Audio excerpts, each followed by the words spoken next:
અમદાવાદમાં science city ખાતે આવેલા વિજ્ઞાન ભવનમાં ગુજરાત રાજ્ય સહકાર સંઘ દ્વારા રાજ્યના સહકારી મહાસંમેલનનું આયોજન કરવામાં આવ્યું છે।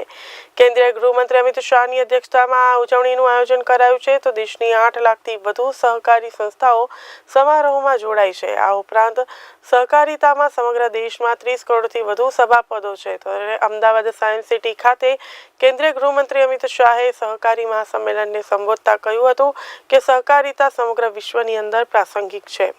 સહકારિતા વર્ષની શરૂઆત ભારતમાં કરવાનો નિર્ણય કરાયો છે તો વડાપ્રધાન મોદીએ સહકારિતા આંદોલનને ફરી જીવંત કર્યું છે।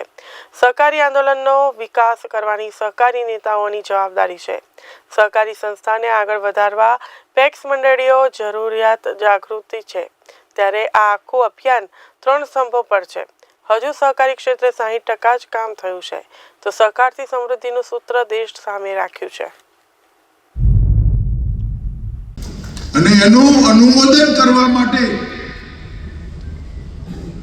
ભારતની અંદર સહકારિતા વર્ષની શરૂઆત કરવાનો નિર્ણય કર્યો।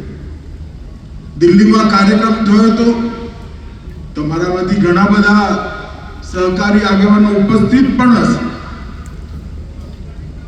દેશના વડાપ્રધાન નરેન્દ્રભાઈએ એ કાર્યક્રમનું ઉદ્ઘાટન કર્યું અને સહકારથી સમૃદ્ધિ અને વિકસિત ભારતમાં સહકારિતાની ભૂમિકા એ બંને સૂત્રો એમને દેશના સહકારી નેતાઓની સામે રાખ્યા। એના અંતર્ગત જ આજે ગુજરાતની અંદર આ સહકારિતા સંમેલનનું આયોજન થયું